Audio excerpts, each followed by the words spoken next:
आज हम जानने वाले हैं इस संसार की सबसे पहली प्रेम कहानी के बारे में, जो दुनिया की एकमात्र सच्ची प्रेम कहानी है, जिसमें ना कोई शर्त थी, ना कोई बंधन, बस एक दृढ़ता थी, एक श्रद्धा थी। इस कहानी में रंग भी हैं और दुख सुख का संगम भी है। यह शिव और सती की अमर प्रेम कहानी है, जिसमें प्रेम है, त्याग है और अंत में एक नई शुरुआत है। तो आइए जानते हैं इस महान प्रेम कथा को, सती कथा को। सृष्टि के आरंभिक काल की बात है, जब ब्रह्मा ने अपने मानस पुत्रों को रचा। उन्हीं में से एक थे दक्ष प्रजापति, अत्यंत बुद्धिमान परंतु उतने ही अहंकारी।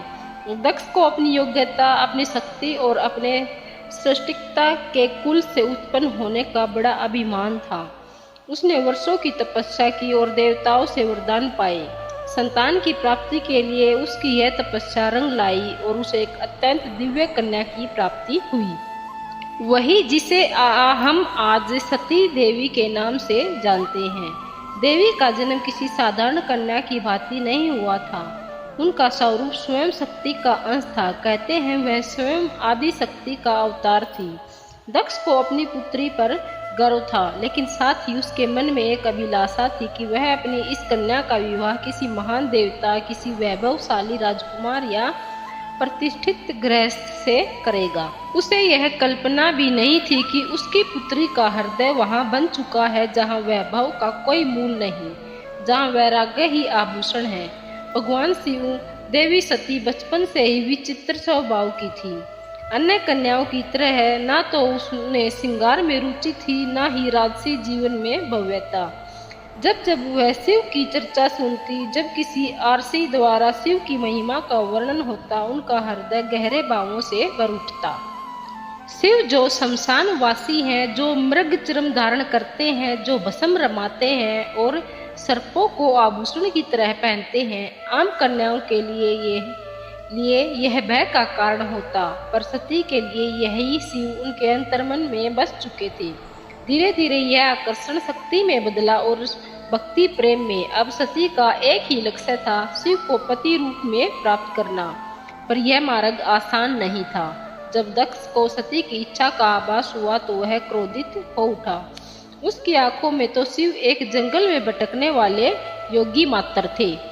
उसने सती को समझाने का प्रयास किया कि वह किसी योग्य, राजसी और सम्मानीय वर को चुने, पर सती अब निर्णय कर चुकी थी। उन्हें किसी धन, वैभव या पद की आवश्यकता नहीं थी। उन्हें चाहिए था वह परम पुरुष जो संन्यास में भी पूर्ण है और मौन में भी संपूर्ण है। और इसी लक्ष्य के लिए सती ने आरंभ की कठोर तपस्या। पर्वतों की गुफा में प्रचंड वायु और वर्षा के बीच सती ने भोजन तक त्याग दिया। उन्होंने पृथ्वी पर बैठकर खुले आकाश में बिना निद्रा केवल सती के ध्यान में लीन रहकर दिन, सप्ताह और महीनों का तप किया। देवताओं तक को आश्चर्य हुआ कि एक कन्या इतनी कठोर तपस्या कैसे कर सकती है। और जब उनकी तपस्या की अग्नि ने त्रिलोक को प्रभावित करना शुरू किया, तब अनंत भगवान शिव ने उनकी भक्ति को स्वीकार करने का निर्णय लिया। पर यह तो आगे की कथा है। अभी तो एक पिता के अहंकार और एक पुत्री के समर्पण की टकराहट शुरू हुई है। जहां एक और दक्ष चाहता है कि सती उसके राजनीतिक सपनों की सीढ़ी बने, वहीं दूसरी ओर सती हर सांस के साथ शिव का नाम जपती है। यही संघर्ष इस प्रेम कथा की पहली चिंगारी है, एक ऐसी चिंगारी जो आगे चलकर एक भीषण अग्निकांड बन जाएगी। लेकिन उससे पहले अगर आप चैनल पर नए हैं तो वीडियो को लाइक करें और चैनल को सब्सक्राइब जरूर करें और कमेंट में हर हर महादेव जरूर लिखें। यह आपके लिए फ्री है, लेकिन इससे हमें बहुत बड़ी मदद मिलती है। सती अपनी तपस्या में लीन थी। उनका एकमात्र उद्देश्य था शिव की प्राप्ति। अनंत उनकी शिव भक्ति से प्रसन्न होकर शिव प्रकट हुए। शिव मुस्कुराए और एक क्षण में वह उस तपस्विनी के समक्ष प्रकट हो गई। जैसे ही सती ने अपनी आंखें खोली, उनके सम्मुख खड़े थे वही जिनके लिए उन्होंने सब कुछ त्याग दिया था। शिव ने उनके तप, प्रेम और अटल श्रद्धा को देखा और कहा, हे देवी, तुम्हारा प्रेम मुझे बाध्य करता है। आज मैं तुम्हें अर्धांगिनी के रूप में स्वीकार करता हूँ। इस वचन के साथ पूरे ब्रह्मांड में आनंद की लहर दौड़ गई। देवताओं ने पुष्प वर्षा की और फिर आया वह शुद्ध दिन जिसका साक्षी स्वयं ब्रह्मा, विष्णु और सारे लोग हुए। शिव और सती का दिव्य विवाह। शिव बारात लेकर स्वयं कैलाश से निकले, पर यह कोई साधारण बारात नहीं थी। इसमें भूत, प्रेत, पिशाच, नाग, सिद्ध, योगी, अर्षि, देवता सब सम्मिलित थे। शिव की सवारी नंदी था, शरीर पर भस्म, जटा से गंगा, गले में नाग। यह स्वरूप देख सभी स्त्रियां भयभीत हो उठी, पर सती के चेहरे पर गर्व था। उन्हें अपने शिव पर गर्व था। वैभव नहीं, सत्य का स्वरूप थे वो। विवाह का आयोजन राजसी नहीं था, पर दिव्यता से भरा हुआ था। स्वयं ब्रह्मा ने मंत्रों का उच्चारण किया, विष्णु ने कन्यादान किया और समस्त लोगों ने इस मिलन का स्वागत किया। यह केवल दो आत्माओं का नहीं, सृष्टि के दो मूल तत्वों शिव और शक्ति का मिलन था। लेकिन इस भव्य विवाह में एक स्थान रिक्त था। सती के पिता दक्ष प्रजापति वह नहीं आए, ना ही कोई संदेश भेजा, ना ही कोई आशीर्वाद, क्योंकि उनके लिए यह विवाह एक अपमान था, एक चुनौती।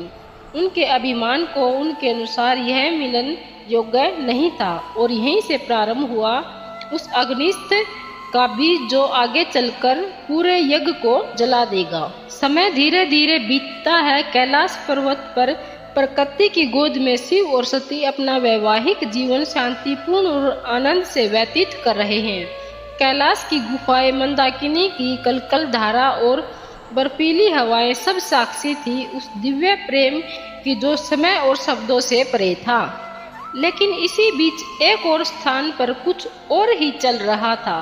राजा दक्ष के मन में सती के शिव से विवाह को वह अभी तक स्वीकार नहीं कर पाया था। हर बार जब कोई शिव की महिमा का गुणगान करता, दक्ष की निगाहें तन जाती। उसे लगता कि शिव ने उसकी पुत्री को अपनी योग्यता से नहीं, किसी छल से प्राप्त किया है। वह अपनी सत्ता, अपना रुतबा, अपनी श्रेष्ठता सिद्ध करना चाहता था, और उसी घमंड ने उसे एक विशाल यज्ञ के आयोजन की प्रेरणा दी। दक्ष ने यज्ञ का आयोजन बड़ी धूमधाम से किया। ऐसा यज्ञ जिसमें समस्त देवताओं, ऋषियों, सिद्धों और लोकपालों को निमंत्रण भेजा गया।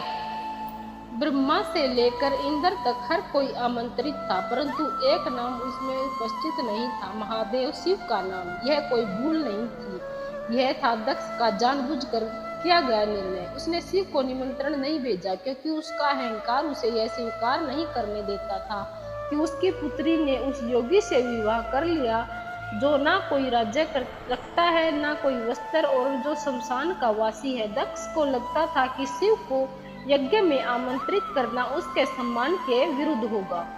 जब यज्ञ की तैयारियां चल रही थी, उसी समय सती ने इस आयोजन की बात सुनी। किसी ने उनसे कहा, माता, आपके पिता यज्ञ ने महान यज्ञ का आयोजन किया है जिसमें सारे देव, ऋषि और ज्ञानी आमंत्रित हैं। वह तो आज पूरे ब्रह्मांड का ध्यान खींच रहा है। यह सुनकर सती का हृदय कांप उठा। उन्हें विश्वास नहीं हुआ कि उनके पिता इतना बड़ा आयोजन कर रहे हैं और उन्हें कोई सूचना नहीं मिली। कुछ समय तक वे चुप रही, शायद आशा में कि कोई दूत आएगा, कोई संदेश मिलेगा। लेकिन जब स्पष्ट हो गया कि शिव और उन्हें जानबूझकर नहीं बुलाया गया, तब उनके भीतर कुछ टूट सा गया। एक और पुत्री का धर्म उन्हें पिता के यज्ञ में खींच रहा था, तो दूसरी ओर पत्नी का धर्म उन्हें शिव की मर्यादा का ध्यान रखने को कह रहा था। अंततः सती ने शिव से निवेदन किया, स्वामी, मैं उस यज्ञ में जाना चाहती हूँ। शायद यह कोई भूल हो और मेरा जाना उस विघटन को रोक सके। शिव ने सती की ओर गहरी दृष्टि से देखा। वह जानते थे कि यह आमंत्रण विहीन आयोजन एक साधारण यज्ञ नहीं है। उन्होंने शांत स्वर में सती से कहा, हे प्रिय, जहाँ सम्मान न हो वहाँ स्वाभिमान को ले जाना व्यर्थ है, और मैं नहीं चाहता कि तुम उस यज्ञ में जाओ। केवल क्रोध और घमंड से चल रही थी, परंतु सती व्याकुल थी। उनके भीतर एक द्वंद्व चल रहा था। पिता और पति के बीच उन्होंने पुनः प्रार्थना की, प्रभु, मैं केवल एक पुत्री के रूप में जाना चाहती हूँ। मैं पिता से बात करूंगी, शायद वह बदल जाए, शायद उनके मन का विष उतर जाए। शिव ने उन्हें इस बार अनुमति दे दी। सती ने कैलाश से विदा ली, अकेले बिना किसी दूत या सम्मान के। वह एक बेटी थी जो अपने पिता से स्नेह की अपेक्षा लेकर जा रही थी, लेकिन उन्हें ध्यान नहीं था कि उस यज्ञ में उनका स्वागत नहीं, अपमान प्रतीक्षा कर रहा है। सती जब यज्ञ स्थल पर पहुंची तो उनके मन में उम्मीद थी कि पिता के नेत्रों में बेटी को देखकर कोमलता जागेगी, उनके मुख से स्वागत के शब्द निकलेंगे। लेकिन जब उन्होंने यज्ञ स्थल में प्रवेश किया तो सन्नाटा पसर गया। कोई स्वागत नहीं हुआ, कोई आसन नहीं दिया गया, जैसे वह वहां उपस्थित ही ना हो। वहां बैठे देवताओं की आंखों में असहायता थी। सती ने पिता की ओर देखे, धीमे स्वर में कहा, पिताश्री, क्या आप नहीं चाहेंगे कि आपकी पुत्री भी इस पावन यज्ञ में सम्मिलित हो? दक्ष ने ठंडी हंसी के साथ उत्तर दिया, पुत्री, जिस दिन तूने उस नगन भस्म लगाए शमशान में विचरने वाले अवघड़ से आपको अपना पति चुना, उसी दिन तू मेरी पुत्री नहीं रही। दक्ष का स्वर ऊंचा हो रहा था। उसके शब्द जैसे शिव के लिए विष भरे बाण को सुनकर सती की आत्मा कांप उठी। यह केवल अपमान नहीं था, यह था शिव के उस स्वरूप का तिरस्कार जो समस्त सृष्टि का आधार है। वे उठी, सभा की ओर देखा और बोली, तुम सब यहाँ धर्म की बात करने आए हो, यज्ञ की बात करने आए हो, पर जिस शिव के बिना कोई यज्ञ संपन्न नहीं हो सकता, उसी शिव का तुम अपमान करते हो। फिर उन्होंने आगे कहा, जिसे तुम अवगढ़ कहते हो वही काल का भी काल है, जिसे तुम शमशानवासी कहकर हंसते हो वही मृत्यु से परे है, और जिसे तुम भस्मधारी कहते हो वही भस्म से मोह को जलाता है।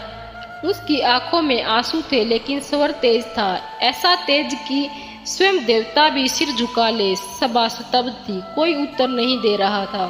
लेकिन सती का हृदय अब टूट चुका था। उन्होंने कहा, जिस शरीर ने आज मेरे प्रभु का अपमान सुना है, वह शरीर अभी संसार में रहने योग्य नहीं।